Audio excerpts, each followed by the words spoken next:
Welcome back.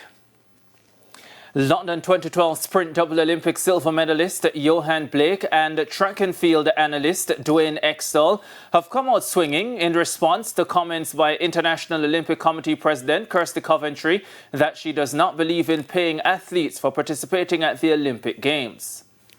1 week ago, International Olympic Committee boss Kirsty Coventry sparked a major debate when she stated that she does not believe in paying athletes directly for competing or winning at the Olympic Games. In paying athletes, and I come from a small country. I came from a sport that doesn't necessarily pay athletes very well, and I still don't believe we should be paying athletes at the Olympic Games.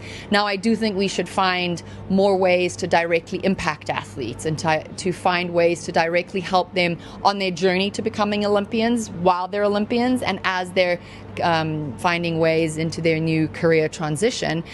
Because I think as the Olympic movement, it's not just about those athletes that are the best in the world, right? It's about all the athletes that come to the Olympic Games. London 2012 100 and 200 meter silver medalist Johan Blake has chimed in on the matter via his Instagram page. If athlete doesn't need pay, how do we survive? To get our supplements, to get our recovery done, and everything that we need to go out there and perform so that you can say hooray.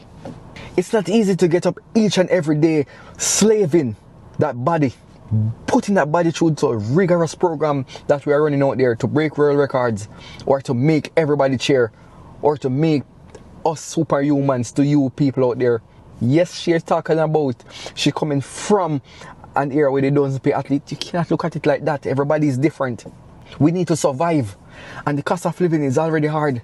Coventry, who competed at the Olympics for Zimbabwe, said she supports redistribution of IOC revenues into broader development programs and Olympic solidarity funds rather than providing direct prize money. However, Blake countered that outdated approach to Olympic sport. Some people only think for themselves. You're in a position where you say, okay, I come from an era where they didn't pay athletes. Okay, how can I help these athletes? Not tearing them down. You have to look into yourself, miss. Track and field analyst Dwayne Extol described Coventry's comments as disturbing. To say that athletes shouldn't be paid is preposterous. And I think it's a statement that should be maybe put into context, because that's the only thing that can come from it now. Because there's no way that you can say to a youngster who is ambitious enough to use their talent, invest in themselves, their coaches, their family, invest in themselves, to tell them that they shouldn't be paid at the Olympic Games. That doesn't make any sense to me, and it's, again, from a seat of privilege that people are able to sit and make these comments.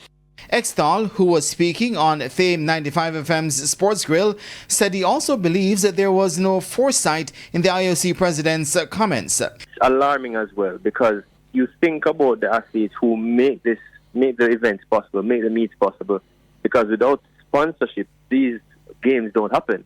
But without the athletes, there's no sponsorship. Without sponsorship, there's no games.